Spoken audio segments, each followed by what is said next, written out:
Hello and welcome to the Pinstripe Post. My name is Ryan Sampson, the host and producer of the show. He's the star of the show, Joel Sherman. Today is Tuesday, March 25th. Joel, we are officially less than 2 days away from first pitch, opening day at Yankee Stadium. Yankees Brewers. Yankees fans are getting excited. Coming off a 2024 year where they had Juan Soto, they went all in. They went to the World Series and they ultimately fell short of their goal of winning it all. We are about to embark on our second season here on Pinstripe Post with you. I'm sure there's going to be a lot of moments that we get to break down and talk about. But before we get to any of those things and discussing opening day and what it's all about for this Yankees team, I got to ask you, how you feeling? How you doing? We've reached this moment of another season. Yeah, I got home about 1 a.m. last night from Florida. I was at the Met-Yankee game that closed at least the Mets spring training. The Yankees went for a paycheck down in Miami. From what I heard, Miami's going to be so bad and so uninteresting. I heard that might be their largest crowd this year, which is why the Yankees were down there. But now I think that game is over. So I think that spring training is officially over and the season's upon us. I always have this strange thing, Ryan. People look forward to spring training, but the 6 weeks is really long.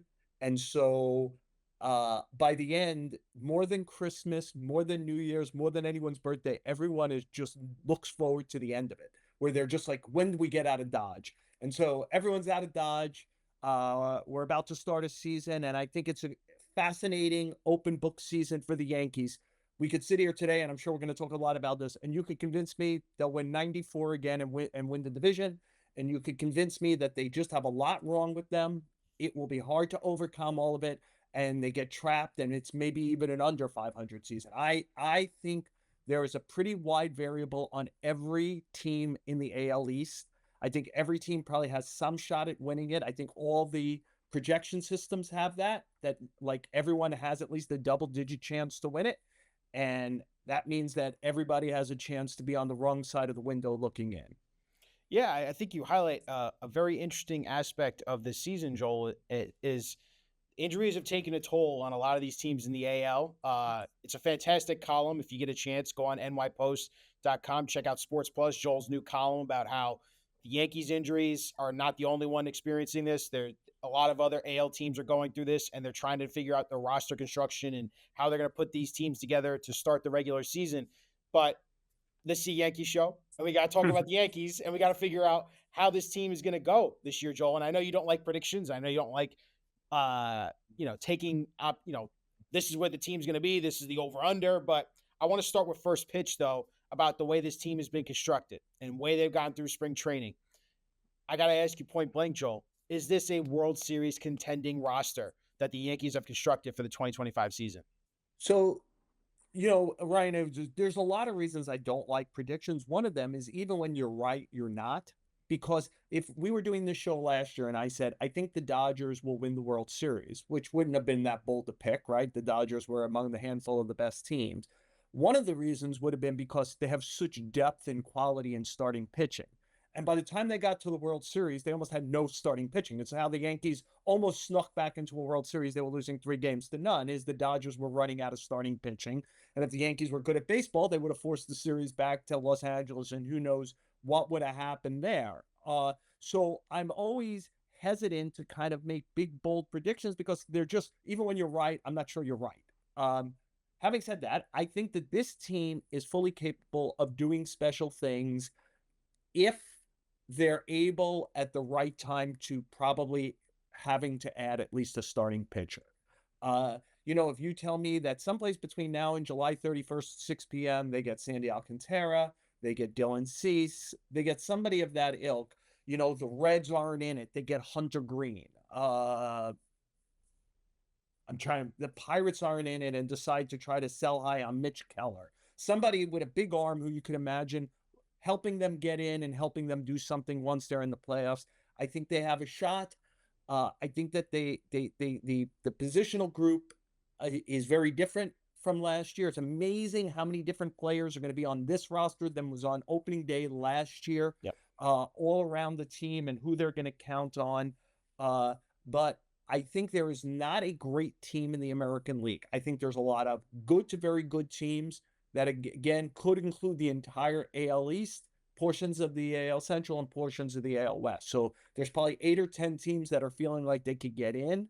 As we know, once you get in, you might get a draw where you're playing AL Central teams who are weaker than you, and you get to go to the World Series if you win those series. So, like, how would we have predicted that last year? Ryan, like, even if I like the Yankees, part of the reason they got to the World Series is I could have seen it coming. They were going to play two AL Central teams who they know they're going to beat pretty much. So, uh, I think that they have a good enough team to do things. The lack of depth in their starting pitching that will open the season and be able to make it through this season is concerning. Their lack of right-handed punch, and the fact that this team allowed itself to get to, we still have some time, so who knows in the next 48 hours, but like to get to this point without actually having a third baseman, that's really stunning to me, that like there isn't somebody standing there who you feel a little better about than this. But again, like, it is why I love sports. You get to play the season and see it. Trust me, at the beginning of the 1998 season, nobody thought the Yankees had solved third base with Scott Brosius, and it turned out they had the World Series MVP playing third base in a great season. So maybe Oswaldo Cabrera will play great. Who knows? But I think those two areas are stark to me today, which is starting pitching depth and ability to counter lefty pitching. There isn't a ton of it starting in the American League, especially the AL East, but anybody has, especially in the bullpen, the Yankees are going to see all of it. Yeah, and Joel, I think you've highlighted the three things I think a lot of fans are focused on is that lack of right-handed hitting on this team, the lack of starting depth pitching heading into the start of the year because of the injuries that have hurt and hampered them so much, and not to mention the fact they are going into an unproven third baseman as a starting third baseman for this Yankee squad. I think if you were going to rank those three things, for you, is it the starting pitching, no matter what, is the number one thing that you're circling on here? Because this Yankee squad last year was able to absorb the Gerrit Cole injury, and you had Luis Gil, who performed like a Cy Young for half the season, and they were able to absorb that hit. Now, without Gil and Cole, it feels like that depth can really take a hit here. The length of a lineup could cover up for a spot or two. I mean, we saw last year, the Yankees made the World Series with Judge and Soto. Like, it wasn't like the rest of the lineup was very good. So I know the problem is when you send out a starting pitcher, he's all by his lonesome.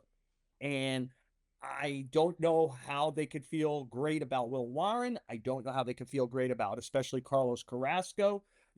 Clark Schmidt is probably 2 weeks away from returning. Maybe he helps. Maybe Max Fried adapts well.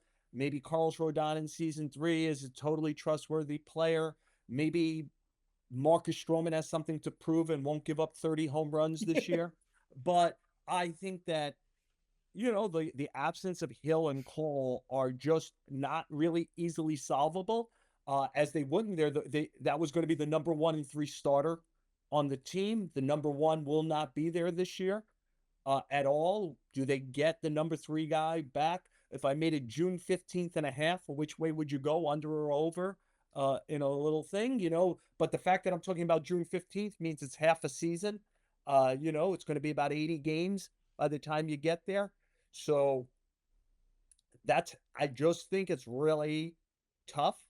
But as you mentioned, I wrote a column today. There's a lot of teams that are down starting pitching, including the Orioles and the Red Sox, to open the season. The Rays just lost their ace, Shane McClanahan, who was one of the few lefties the Yankees might have faced. And, they are saying that's a short-term injury with McClanahan, but it's his pitching arm. He didn't pitch last year after Tommy John surgery. And, what's my rule? It doesn't only apply to the Yankees. When I see him back on the field, I'll believe he's a player. Like, until then, it's just someplace between information and propaganda. So, so we'll see. So everyone has problems, but I really do. And the crazy thing, because I have to pick someone, it's the rules of working at the New York Post when I do these things. I picked the Yankees to win the division almost out of muscle memory. If I don't know who's going to win the division, I'll take a team that has always figured out how to stay in contention for 30 plus years. But Ryan, I'm telling you, if you told me they went 78 and 84, I'd go, okay, there's a path to a destructive season. That's scary, Joel, when you say it like that. That path is there, right? But I think every team except for the Dodgers has a path to a terrible year. right. Like, I think that's true. I just think the Yankees usually begin a season where you say that's like a 5 to 10% chance, and I think this year it's a 10 to 20% chance. Now, I will say, and this is something I wanted to get into in a little bit later, but I feels like the position players they acquired this year should truly help this lineup be better. And I think they're going to lean on that early. If you think I'm crazy there to say that, and maybe alleviate some of that starting pitching that you're not going to get the lockdown starters that you would hope from a Cole and Heel. Um, I do want to ask you the roster gymnastics that are going on currently in baseball before opening day.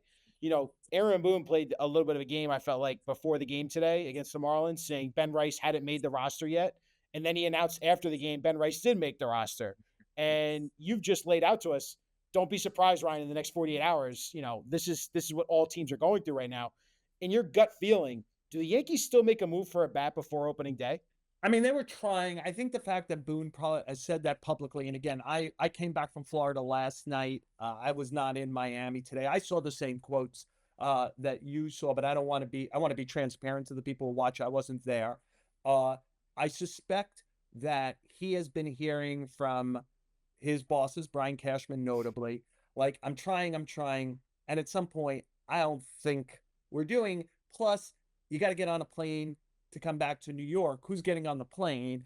The people who are getting on the plane are going to at least assume they're making the roster. I think the reason they didn't say anything to Ben Rice is they have a lot of veteran players. Not a lot of them have options. And so if suddenly they got into like a landlocked situation, they could always option Rice. It would mean losing him for at least 10 days because of a hitter, right? Oh, no, 15 days for any optionable player, I think. But I think that's why he didn't do it. I think he's been hesitant, and I don't think he'd actually be lying if tomorrow he gets a phone call from Brian Cashman and says, "Hey, by the way, we got right-hand hitter X who plays left field. That means we're gonna DFA Peraza, or Peraza's part of the trade. So if you've told Peraza he's making the team, he now isn't." I think at some point you have to declare, when you begin to travel towards opening day, this is what it is, unless it isn't. And by the way, we would pay no attention to it if it was between games 11 and 12. We put a lot into the holiday of opening day. The roster, as you know, will change dozens and dozens and dozens of times over the course of the next 6-7 months. But so, like, the fact that the Yankees are a certain picture today, somebody twists their ankle at a workout on Wednesday, you got to do something else. But I think that's a long-winded way, and forgive me for that, Ryan, of saying, No. You got to get on a plane after Miami. You're coming to New York. Tomorrow is an optional workout. I think a lot of players will show up. Guys who need still therapy or whatever, just be seen by trainers, doctors, they'll show up. But like, then opening day is the next day. So like, at some point you have to say, here's the cards. But if you told me 2 weeks into the season that's something the Yankees were working on today, I hate doing this because you know how I hate the possibility of opening up something to the aggregating world. But like Nico Horner comes back well for the Cubs at second base. They continue to feel good about Matt Shaw and Cage Workman. But one a rookie, one a Rule 5 guy they have to lose if they don't want him on the roster. Does that suddenly change their dynamic about like how they feel about, would they trade John Birdie? Like that kind of thing. Because it's like, if Nico Horner's healthy, he's going to play second base every day. You don't bring up a prospect like Matt Shaw not to play him every day. I'm not saying there wouldn't be 200 plate appearances someplace for John Birdie, but like, what if it's like the Cubs played 2 weeks and said, we're a bullpen guy short. Tyler Matzek's about to come back for the Yankees. Ian Hamilton's about to come back for the Yankees. They're willing to trade us Yandres Gomez for this, who we kind of like his arm. You know what I mean? Is like, you can get to the point 2 weeks into the season where you might get something also. But I'll say this. Again, do you want to make it June 15th and a half? Do you want to make it May 15th and a half? The idea that somebody else isn't playing third base for them at some point seems unlikely. Okay. All right. I'm trying to read into that as much as I can. And by the way, you know who never stops being available? We did so many shows in the last 6 months. Nolan Arenado's still available. It's, I think, a point I made, which is like the whole industry has said we don't really want Nolan Arenado, who I think hit about 150 in spring training, if that matters at all. And so I don't think he stops being available at any day of this year up until July 31st, or somebody else who's contending has a third base issue and suddenly says they're willing to add that salary, or he just plays himself out of trade discussions because the trend line continues downward. So I just believe that they know they're short third base righty bat starting pitcher. And I think they've been foolhardy not to spend a little extra money to cover up some of this early on, because this is like, you're going to pay me now or pay me later, and pay me now might allow you to win some games in a close division. And I wonder if they'll have some regret that they didn't do some of this money up front. This is the big boy table. I know Hal Steinbrenner doesn't want to spend it. I don't know what his full expenses are. I'll trust him. I won't just be somebody who yells about like, hey, you know, you make so much money. I'm sure there's a lot of money that goes out also between, you know, somebody once said to me, if you have a $300 million payroll, imagine that all your operating costs are another $300 million. If you have a $200 million payroll, your operating costs are probably another $200 million. So that's $600 million, $85 million to the city for the stadium, another 50 to 60 in luxury tax. I mean, it does begin to add up. And, you know, I'm not trying to take food or money out of the Steinbrenner family, but I just think one of their issues during the Hal Steinbrenner era has been not spending money today on a solution, seeing things get worse, and then getting an inferior solution that still costs you at least that much down the line. You know, like, and to me, there's been some moments along the way here where I feel like they were trying, for example, to acquire Mark Canha when he just got traded from Milwaukee to Kansas City. Well, just sign the guy 3 weeks ago or 4 weeks ago when he signed. Like, if it was that important, just win for the guy. And Mark Canha isn't the greatest player ever, but trust me, if Mark Canha was on the team now, you'd feel a lot better about their abilities to hit some lefties, because Mark Canha has done his whole career. Now, maybe this is the year he stops doing that. He's an older player also, but he has a history of doing that. He's a great teammate. I could vouch for that. I saw him with the Mets. Like, some of this, you know, I was big on them getting Iglesias. If Jose Iglesias was starting game 2 of the season against Nestor Cortez, again, is it a great answer? No. But it's better than what you have on the roster and what it's really unproven. And it was gettable. And I get it. At any cost, that would have been $3 million. It meant it would have been over $6 million for him with the tax. But I just think they're at the big boy table. And I'm sure what their analytics people are saying is nothing's going to happen over the first 90 days of the season that takes us out of this.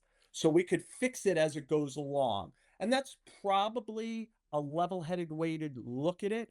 On the other hand, you know, I always do remember the Arizona Diamondbacks were in a 3-way tie for a playoff spot last year and didn't get in.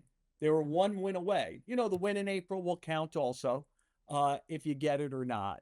And I think that this team has some areas that I just don't know how it gets better between now and July 31st. And I would have been pretty aggressive about solving an issue, if not multiple issues. Well, yeah. I mean, and Joel, I keep going back to what you said earlier to me in spring training is, you know, it's a sinking ship. Am I plugging the hole now, or am I waiting till July 15th to plug a bunch of holes that could come up later on in the season? By the way, the water's up to my neck by the time I'm start plugging the holes. You know what I mean? Because the pitching thing is it's hard to ignore it. I It's mean, real. Garrett Cole and Luis Heel, pretty good starting pitchers. And really, everyone's going to take hits, but this is Pinstripe Post. So we're talking about the Yankees. Uh, it's those were 50-ish starts that the Yankees were counting on at a pretty high level, that they're not getting. And look, can Carlos Carrasco remake himself into a useful league average starter? Maybe, but I mean, he's been bad the last 2 years. He's in his late 30s. To see Carlos Carrasco good, if you saw him with Cleveland or even his first Mets season when he was good, this was a power pitcher. This wasn't a craft pitcher. All of a sudden, I get it. He's gotten a sinker that he's using. He's throwing his slider more. He's throwing his changeup more. They're trying to turn him into a finesse pitcher. Can you turn Carlos Carrasco into a useful finesse pitcher at 35, 36, 37 and get something out of it? By the way, you know who that sounds a lot like? Marcus Stroman, but older and further away from being good. Marcus Stroman's a finesse pitcher who's depending on, keeping the ball down, whatever. I think they got real starting pitching issues. And Joel, there's a big difference, like you're saying, and I think you're saying it in a nice, playful way. Like maybe Carrasco can be an average pitcher.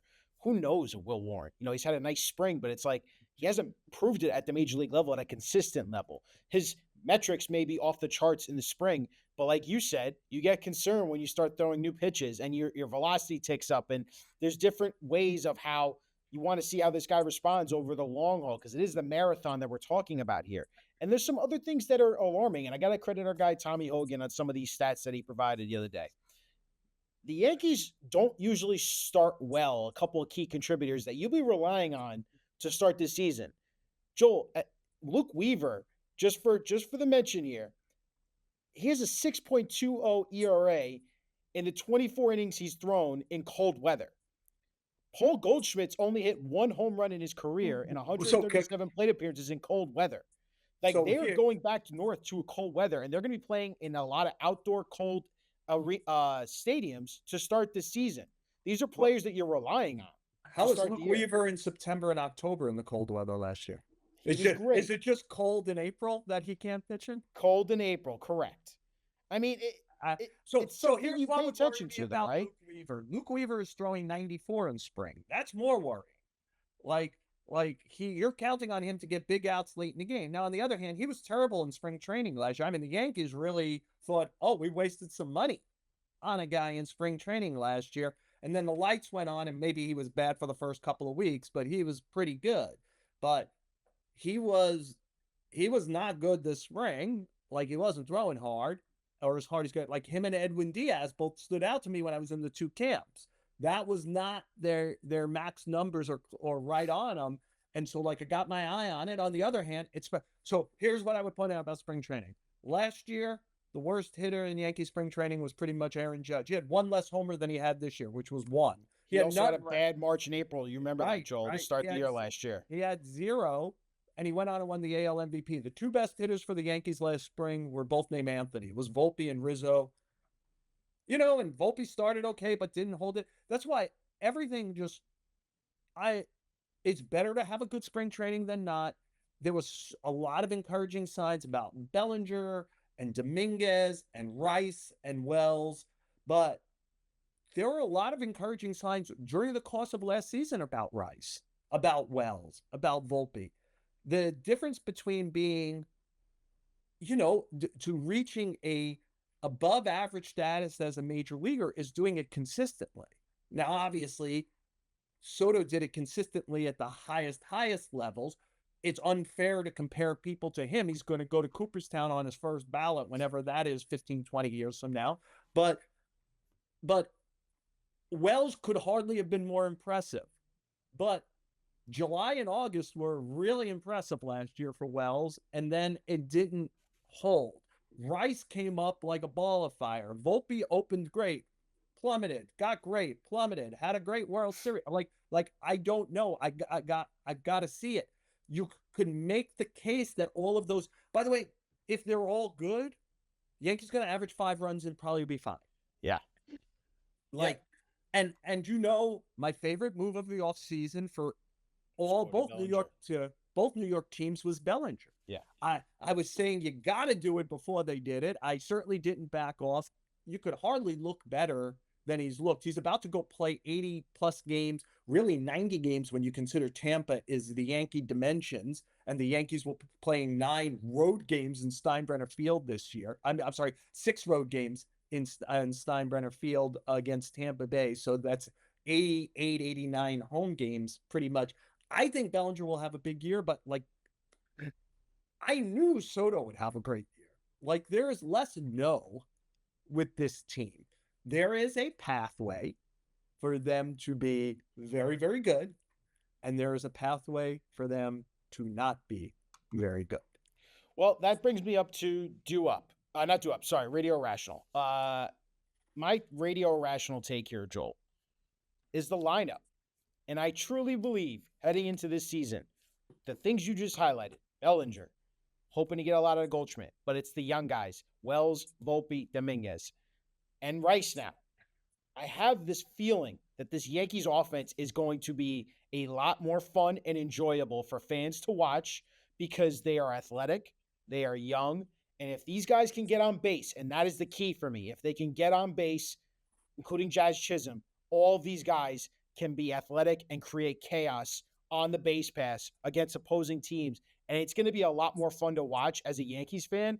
And that's why I truly believe this Yankees offense can be better than it was last year. And you're talking about one of the best offenses in baseball, led by Judge and Soto. I think it's going to be more long and length out of this lineup. And I truly think that they have some special players here in this lineup.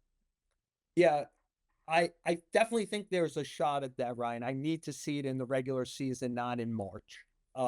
March could hardly again. The ball came off of Ben Rice's bat this spring training. Like he was one of those guys. Ben Rice when I was in Yankee camp and Brett Beatty when I was in Met camp. I was like, every time they swing, they hit the ball hard, someplace. And I would. It's not some anti-Yankee thing. I'm sitting here and like Brett Beatty got beat by fastballs up in the zone like crazy. Like that's his whatever. Has he closed that hole? Is he about to become a really good player for the Mets? The Mets have obviously, like at this time last year, did we see Mark Vientos coming? Did we see David Peterson coming at the level? So, you want to keep yourself open to be surprised. So what I would say is it's hard, right? You're a Yankee fan, so you have passion about it. But if I said, act like they were on another team, and I said, they're counting on 4 relatively young players, the ones you mentioned, Dominguez, Rice, Wells, Volpe, to be important, not just contribute, important members of a high-level New York team. If I said that was the Cubs, if I said that was the Rangers, you'd say, well, that's a little too much to ask. And say I threw in, by the way, the Yankees have produced probably like 4 good position players in the last 25 years. But they're going to produce 4 at one time now. Now, I do think the Yankees have done much better in the draft over the last 5 years after not a very good period. So maybe, yes, they are. I mean, other teams certainly think a lot of Wells. They think Volpe's a very good player, though they're not at peace the kind of offensive player he might be. They're intrigued by Rice, and they're generally Dominguez has been overstated because of the signing bonus and the nickname, but probably has a chance to be a good producer. So these are not players without talent. The belief is outside the Yankee walls.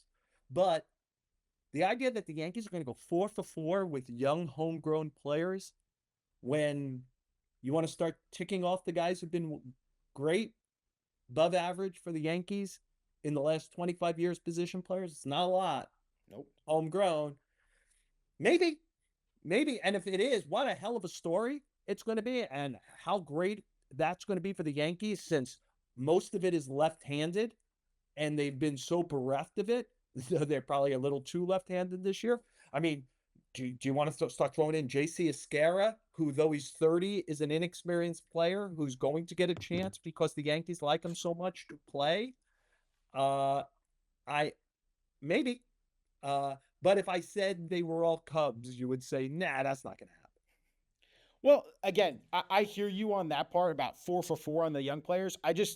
for me, it's going to be more enjoyable because one, I like watching young players try and succeed in the majors, and like you said, it's been so far and few between for the Yankees promoting these kids and letting them prosper and actually develop.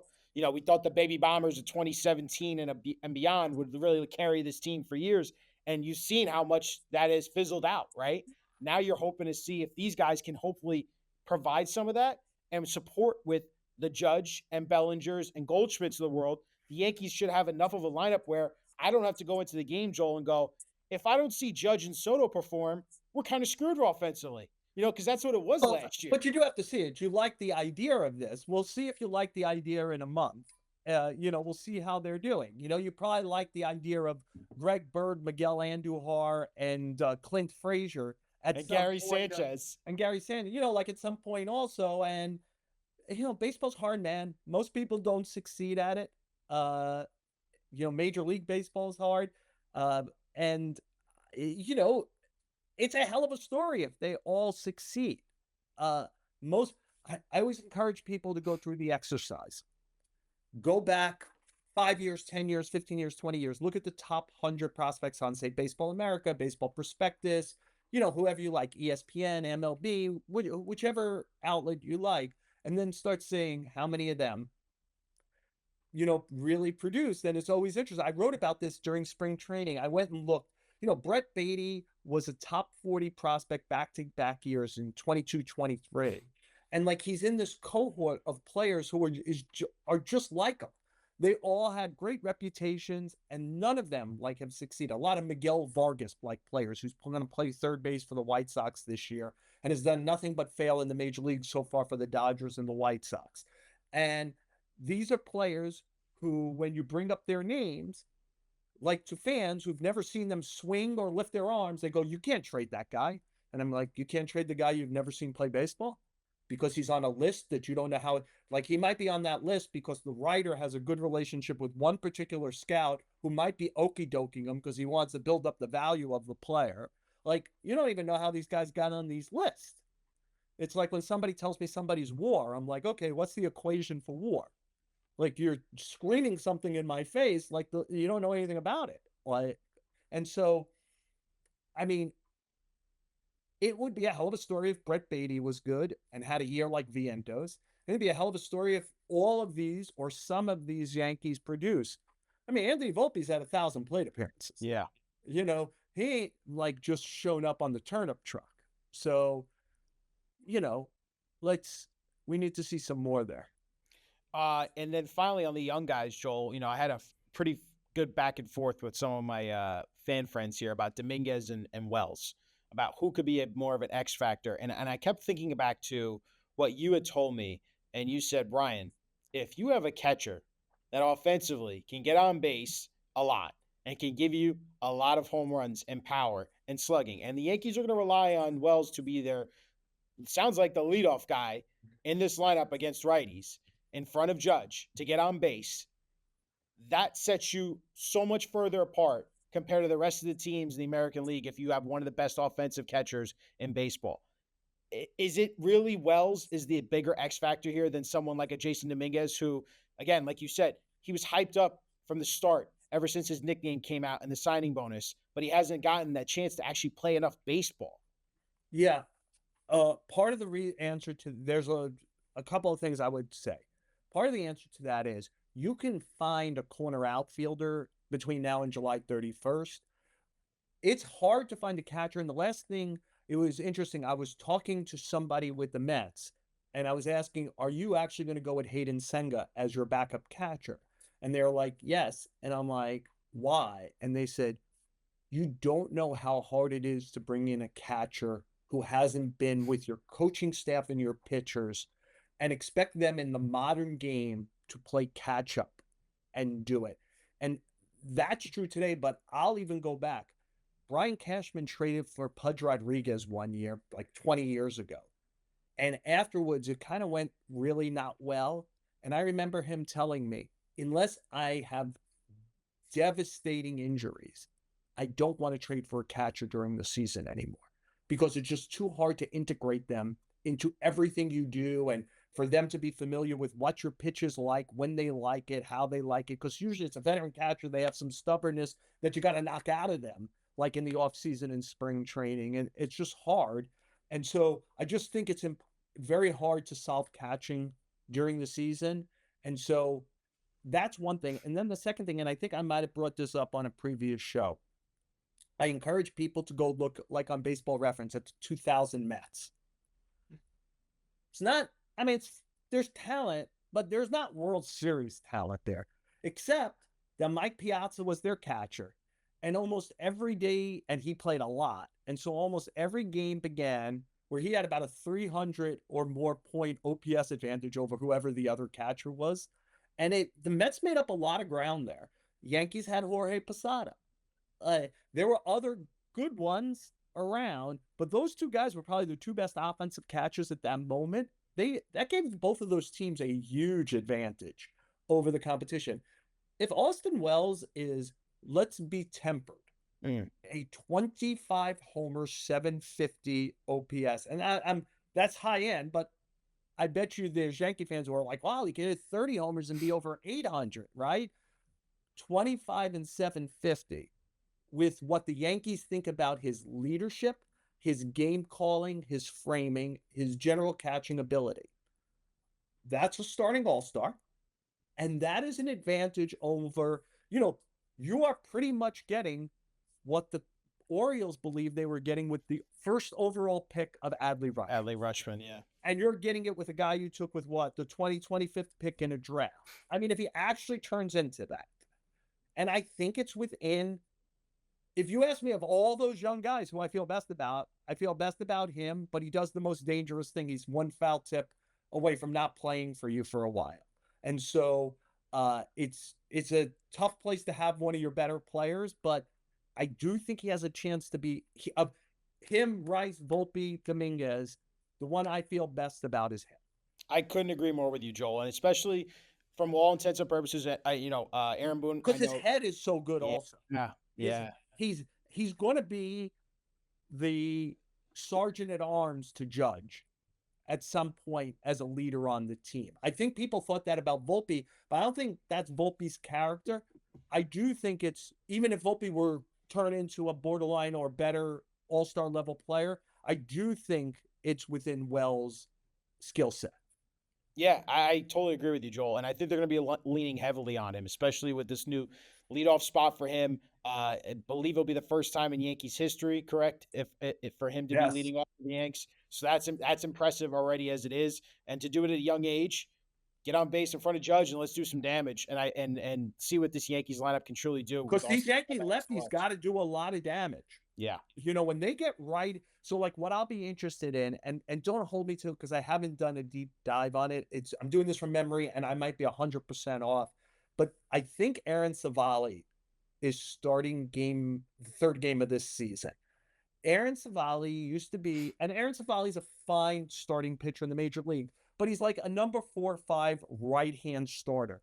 That is the kind of guy who used to come into Yankee Stadium when the Yankees had a lot of left-handed heft, when it was, Matsui, Posada, Johnny Damon, or O'Neill, like that group of guys, Bernie Williams switch hitting. Yeah, Jason, like they used to make that kind of player's life miserable. That was we're going to screw up your bullpen for 3 or 4 days kind of starter. They got on to that kind of guy early, got him out of the game, made him throw a lot of pitches, got him out of the game, scored a lot of runs. Like when that kind of righty because if you think you're going to have problems against the lefties, when that kind of righty comes, especially at the stadium, in the Bronx, especially at Yankee Stadium, that's the moment you got to feast, because you're going to have a heavily left-handed lineup against a guy who might not be fully weaponized. Like Freddie Peralta is fully weaponized, the guy who will start against them on opening day, and they still have to do damage against him, the lefty hitters. Starting with get him out of the game. Get him out. And but yeah, so those lefty hitters, there's a lot on their plate this year because they're trying to replace the lefty bat of Soto collectively. Have that long lineup that you discussed, more athletic long lineup. But, you got to do the damage because everyone is going to keep that left-hander in the bullpen and say, here it comes. Like, what are you doing? Are you going to take these guys out of the games? Is Austin Wells, who didn't hit lefties last year, going to hit lefties? Is Ben Rice, who the last time I looked, I think he was 0 for 11, as good as spring training as he was having, the last I looked, I think he was 0 for 11 against lefties this spring. Is he going to hit lefties? Like, is Giancarlo Stanton ever going to come back to hit in the middle of the lineup, even if it's 50, 60 games into the season, and offer some might against some lefty pitching? I mean, that's kind of how you solve left field also, is if Stanton came back and had a 100-game run and was good, like, oh, okay, like you're not getting it out of left field, but now you're getting it out of right-handed DH. It would be something.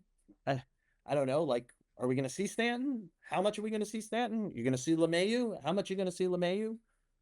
Like, I it's don't want to see amazing, LeMahieu. like with the, but you know something, with the third base issues, it would have been interesting if he stayed healthy.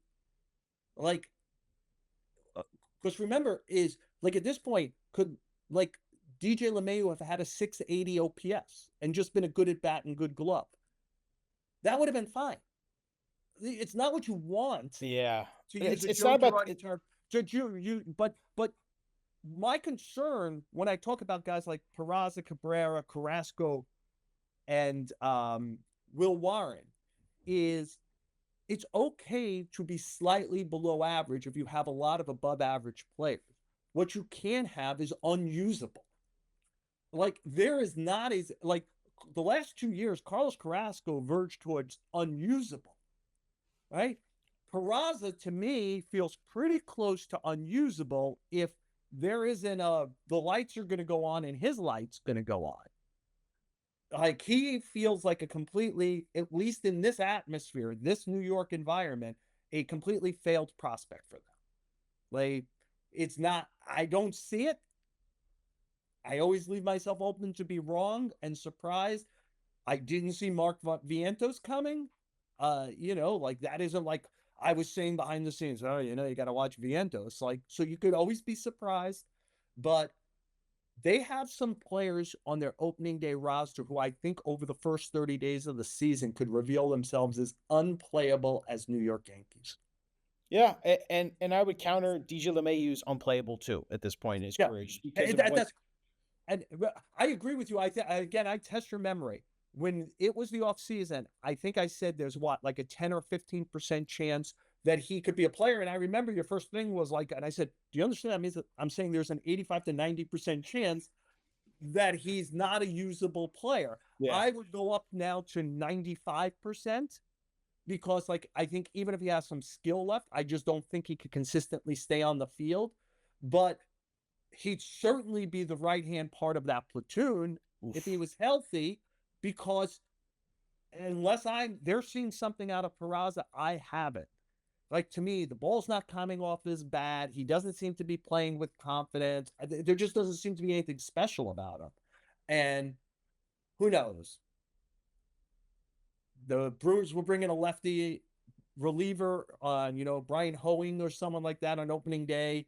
They'll pinch hit him for Cabrera, he'll hit a 2-run home. Who knows? Or, Pablo Reyes, hey, yeah. You don't know. Pablo Reyes might make the roster and be that right hand that they need. I think right now they both make the roster. Okay. Right? All right. Well, it's not great. It's not great at the bottom of that. I'll say this is, like, when you think about some of the players who will be on the Yankee roster this year, the New York Yankee $300 million roster. I mean, J.C. Escarra is a great story, and maybe he'll turn out to be a player, but, like, wow. I mean, the guy was playing independent ball 24 months ago. He was a failed prospect 5 years ago at a different position. He's now a catcher. You got Pablo Reyes, who's been through a bunch of organizations. You got Peraza, who's fallen. You got Carlos Carrasco. You have Will Warren, who you probably were hoping was going to be your 7th starter when spring training opened.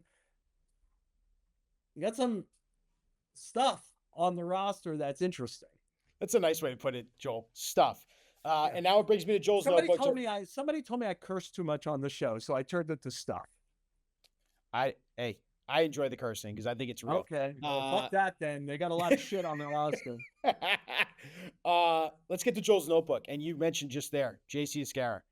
Great story. We saw the video with Boone telling him he made the major league roster. First time in his career, 29 years old, Joel, uh, it feels like stories like this with JC Escarra, a guy who was Uber driving years ago and substitute teacher and all that, and everything he's put the work into, and it finally paid off, and he's made the major league roster, and he's made the New York Yankees major league opening day roster.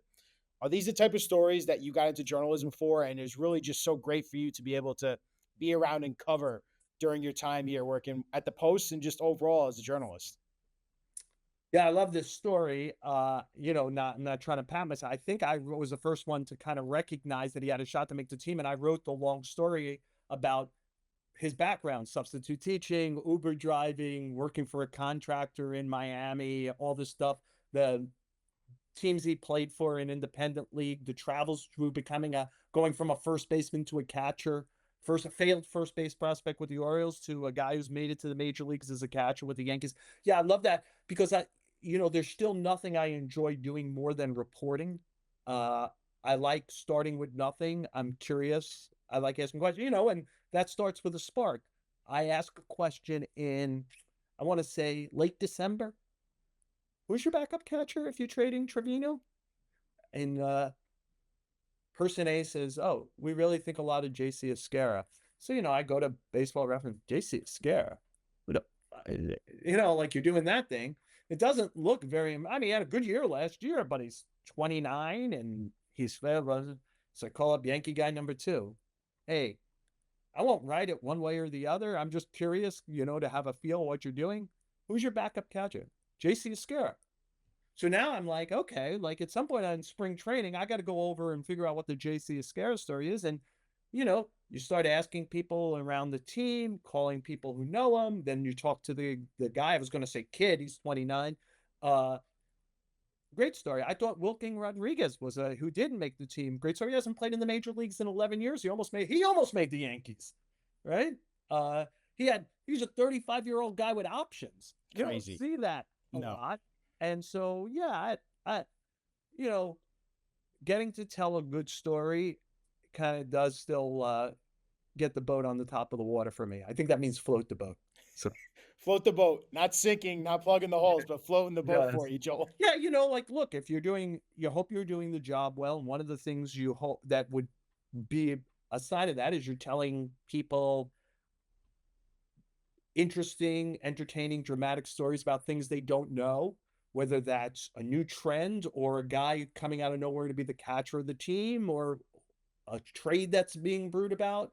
Like, that's kind of one of the joys of the job, is if you're doing it well. And these are the stories that, especially New York fans, but I think any sports fans, one can relate to, but also like just fall in love with and see if this guy can succeed. And if he succeeds here and has some kind of like big moments here, it just makes the story even better. And it makes it even grander for you to tell. It's forgive me, I'm blanking. It was like 2005, 2006, so we're about 20 years, and it only lasted 1 year for about a half a year. But I mean, people still reference Aaron Small. That might be before your time, although you know who Aaron Small was? I've heard the name, but I don't remember much about Aaron Small. The Yankees, again, don't hold me to it. It's one of those years in there. The Yankees had pitching injuries like this, and they were at a moment where Brian Cashman knew the farm system was so down that if he traded Phil Hughes or Jobber, like he only had a guy or two who he thought could make it. And he said, we're going to try to figure it out with what we have. And those were like still Joe Torre Yankees, who just like the institutional ability to win a lot of games was there. And they like, I think of the Braves a little bit like this now. Like the Braves can't make the playoffs last year unless Schwellenbach comes out of no place. He was an infielder. He had Tommy John surgery. All of a sudden he's pitching and he's like, is this guy the best pitcher in the National League after they already lost Strider? Like, where did this come from? It's like they find answers. Like, good teams always find answers, like the Dodgers last year, kind of thing.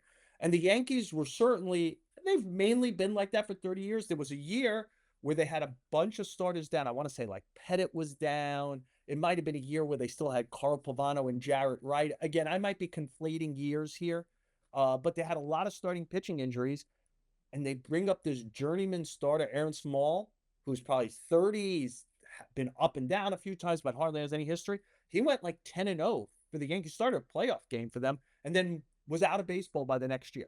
Like, it was It was very mercurial. It just happened, but the Yankees needed him to go 10-0, and he went 10-0, and they traded for a righty from Colorado named Sean Chacon the same year, who had been like a troublemaker a little bit in Colorado, talented, but it never kind of like was consistent.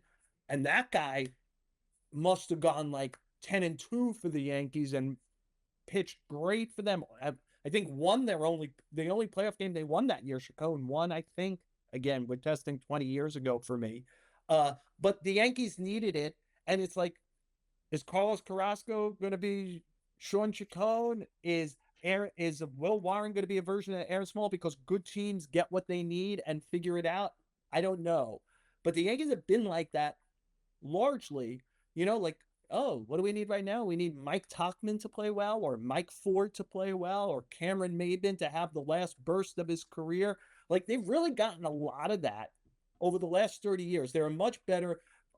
Their fan base is generally down on them a lot, and obviously I could get down on them a lot reporting about them, but they do problem solve Absolutely. pretty consistently. You can't finish, I don't care what your payroll is, you don't finish over 530 plus years and make the playoffs in like 26 of them unless you're doing a lot of good problem solving. So that's kind of why I picked them to still win this division when I'm forced to make the prediction, because I'm like, is Craig Breslow going to solve everything in Boston? Is Mike Elias going to do it in Baltimore?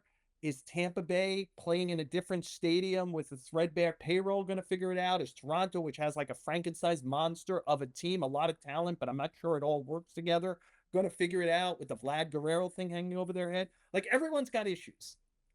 The Yankees have a history of solving their problems, so I'm picking them, but I picked them like this, Ryan.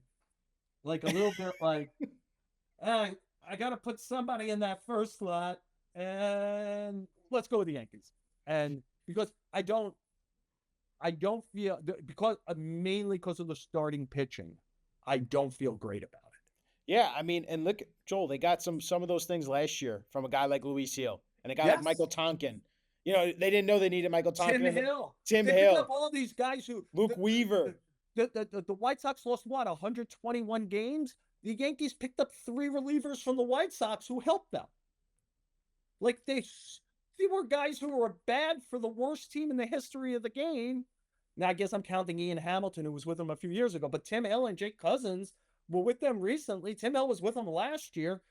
Those guys combined for like 50, 60 pretty high-level games for the Yankees. They're pitching big innings in the World Series, both guys. I mean, the fan base is screaming for Tim Hill instead of Nestor Cortez in Game 1 of the World Series. Like, he had a 7 ERA with the White Sox. So, and that's the other thing. The Yankees have been good at cleaning up relief. The Yankees have gotten really good at cleaning up relief pitching, and they've gotten really good at developing catchers.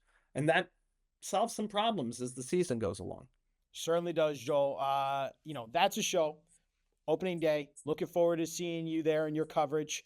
We'll do this again this year, man, and we'll look forward to do this every single week. Talk some Yankees baseball back and forth, man. I think it would be remiss. I did this on the pod yesterday. I did it in the column you read. It is Pinstripe Post. I think hearts go out to Brett Gardner and his family. The loss of their 14-year-old child, Miller. They're still trying to figure out exactly.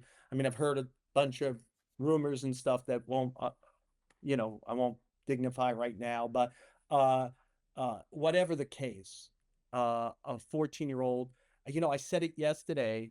John Heyman and I were doing our podcast. We're both fathers. And I'm like, but that's a stupid thing to say. You don't have to be a father to understand the implication of it. Can you imagine losing your 14-year-old child? And yet, like, I could feel it. And you don't have to have known Brett Gardner and like Brett Gardner to feel his pain. But I knew Brett Gardner and I liked Brett Gardner. I like Brett Gardner. I really enjoyed covering him. Thought he was, as a baseball player, Ryan, I dare say in my 30 plus years, let's just make it the Yankees. But I think I'd put it maybe in the whole sport. Being around the Yankees in some form or fashion since 1989 a lot, I don't think anyone got more out of their talent than Brett Gardner. When Brett Gardner came up, I was convinced he would be an up and down fourth outfielder. He, like whatever, like Jake Cave is. like that kind of player. You know, he had speed and he had contact a little bit and he could defend and there was center field, but I was like, he's never going to hit enough. He's going to hit lefties. And that guy just would not allow himself to be a good baseball player. And then he became a leader. I think he took the baton from Jeter. He learned a lot from Jeter. If you said to anyone who's around the Yankees, who did Aaron Judge learn the most about leading a clubhouse from? The answer 100%, everybody would be Brett Gardner. That's how much Judge respected how Gardner went about it and patrolled what he thought was important about being a Yankee. Uh, I really enjoy, but again, like it feels silly to just say because I like a person that the tragedy feels worse, and yet it's just a tragedy. My heart goes out to Brett and Jessica and their other son Brett, and uh, I think you tell me, Ryan, you're a Yankee fan. I feel like Gardner was a player the fans loved Yeah. because if there was a way to see a heartbeat on a sleeve, he was a heartbeat on a sleeve. You could tell how much he loved being a Yankee to the point where he could have gone and played someplace else after the Yankees kind of said no, like that's it now. And he just didn't. And in a way, he divorced himself from the Yankees. He hasn't been back. I think he was very disappointed not to get the one more year in. But I was around the Yankee people yesterday because they had the ones who came to the Mets. I talked to a few on the phone. Uh, the importance of Gardner to that group of people has not dimmed much. Carlos Mendoza, the manager of the Mets, was him and his family. I didn't even recognize how close they were. Yeah. His child, I believe. I hope I don't get it wrong. I believe his child's name is one of his sons is Adrian. Is the same age Miller was. They were very close. They were apparently playing video games online against each other a few days before this tragedy. Yeah, just I didn't want to do a show called the Pinstripe Post in a week that this happened, Ryan, without saying, uh, my heart goes out to the family. I hope that they could find some peace. Brett Gardner was a good dude to cover, and I thought he was a well above average Yankee, if that means something to the viewers here, who really bled it and tried his best. And you know, you don't know what to say because you don't want it to be trite, but I hope that him and his family could find some peace.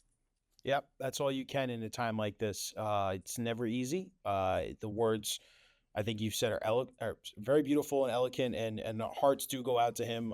Someone myself who've lost my father in a tragic accident, I can sympathize and understand what he's going through. It's tough, and there really aren't words, like you said, to describe what he's going through. But well said, Joel. Our hearts go out to them and the family, and that's a good way to end the show. And we'll pick this up next week, man, and we'll do another episode, and we'll have a little more fun and talk about with this Yankees team how it looks after the first couple of games, man. Yep. And thanks to you, Ryan, and thanks for everyone as we begin another season for being part of this journey. We do.